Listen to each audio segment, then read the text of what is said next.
शहबाज अली का कहना है कि मेरा बेटा अयान शहबाज रोता हुआ घर आया और उसने आके बताया कि कारी एहसन और कारी नुमान मेरी शलवार उतार के जबरदस्ती बदफेली की कोशिश कर रहा था। ड्रिल मशीन चलाकर यह धमकाया जाता है कि हम तुम्हारे अंदर सुराख कर देंगे।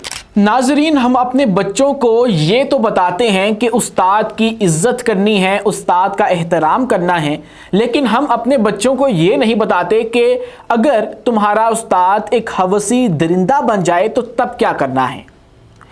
आज का वाकया जो मैं आपके सामने रखने जा रहा हूं, उसके बाद बतौर वालिदैन, बतौर बड़ा भाई, बड़ी बहन, आपका चैन तो खराब होगा, जो कि होना भी चाहिए, ज़रूरी है, लेकिन आपको पता लग जाएगा कि इंसान और दरिंदे में कितना सा फ़र्क है। एक इंसान को एक हवसी जिनसी दरिंदा बनने में कितनी देर लगती है।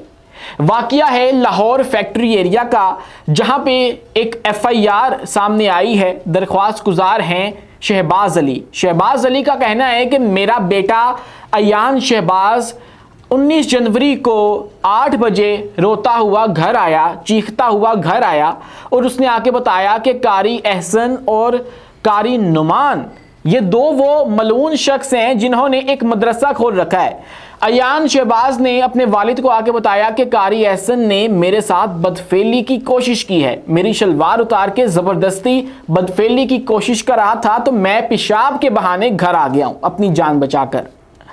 और उसके बाद उसने मजीद बताया कि 10 दिन पहले भी कारी एहसन ने मेरे साथ इसी तरह की कोशिश की और मुझे धमकाया। किससे? एक ड्रिल मशीन से। मदरसे के अंदर उन्होंने एक ड्रिल मशीन रखी हुई है जिससे वो अपने जो तालिब इल्म वहाँ पे पढ़ने आते हैं, फैज़ लेने आते हैं, खुदा की जो तालीम है, इल्म है, वो हासिल करने आते हैं, उससे उनको डराते हैं और उसके बाद उनके साथ बदफेली वाला मामला किया जाता है। कारी एहसन के हवाले से उसने बताया कि मेरे साथ बदफेली की कोशिश उसने 10 दिन पहले भी की थी। ये तमाम तर चीज़ें दरख्वास्त गुजार ने अपनी FIR के अंदर शामिल की हैं।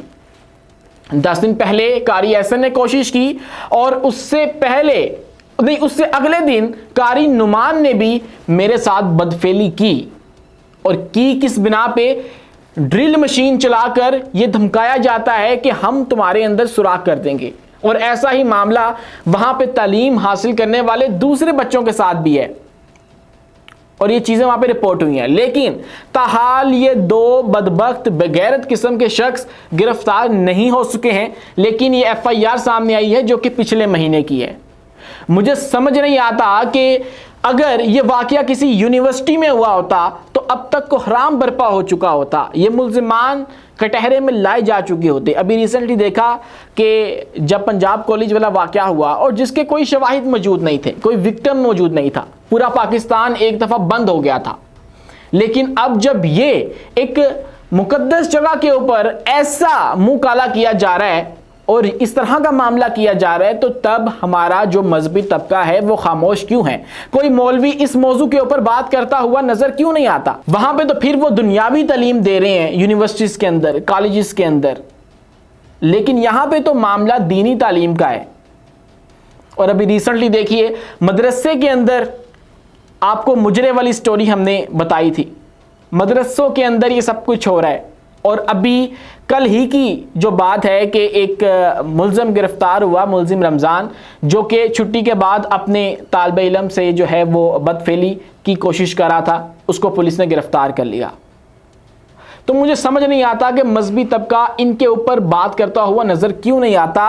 बाकी तमाम तर मौज़ूआत के ऊपर बहस होती है, मुनाजरे के चैलेंज किए जाते हैं और हसास से हसास मौजू जो है वो ज़ेरे बहस लाया जाता है।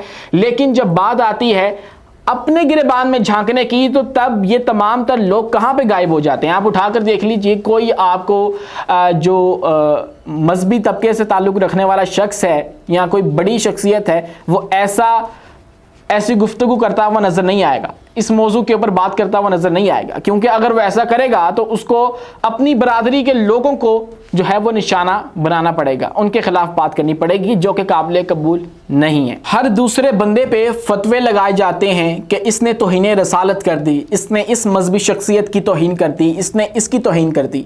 लेकिन जब बात आती है कि एक मुकद्दस जगह के अंदर ये काम हुआ है, तो क्या ये उस मुक़द्दस जगह की तौहीन नहीं है? अगर तौहीन है तो फिर अब ये हमारा मौलवी तबका खामोश क्यों है? इसके ऊपर आप बात क्यों नहीं करते? जब तक आप इसके ऊपर बात नहीं करेंगे, इन तमाम तर चीज़ों को जो है वो अपने अंदर से एलिमिनेट नहीं करेंगे, तब तक आप लिबरल्स के साथ आंखें मिलाने को तैयार नहीं हो सकते। क्योंकि आपसे सबसे पहले ये सवाल किया जाएगा कि अगर यूनिवर्सिटियां बंद कर दें, बच्चों को मदरसे में भेजें, तो क्या मदरसों के अंदर हम उनसे ज़्यादती करवाएं, उनको ज़्यादती का निशाना बनवाएं? तो तब आप लोगों के पास कोई जवाब नहीं होगा। तो दूसरों के ऊपर तनकीद करने से पहले, दूसरों के ऊपर फतवे झड़ने से पहले खुदारा अपना किबला दुरुस्त कीजिए, इसके ऊपर बात कीजिए और ऐसी काली भेड़ों को अपने अंदर से निकाल फेंकिए ताकि आपका जो इमेज है वो भी दुरुस्त हो सके। अपने मेज़बान उमैस मुनीर को दीजिए इजाज़त। मिलते हैं अगली वीडियो में नई मालूमात के साथ।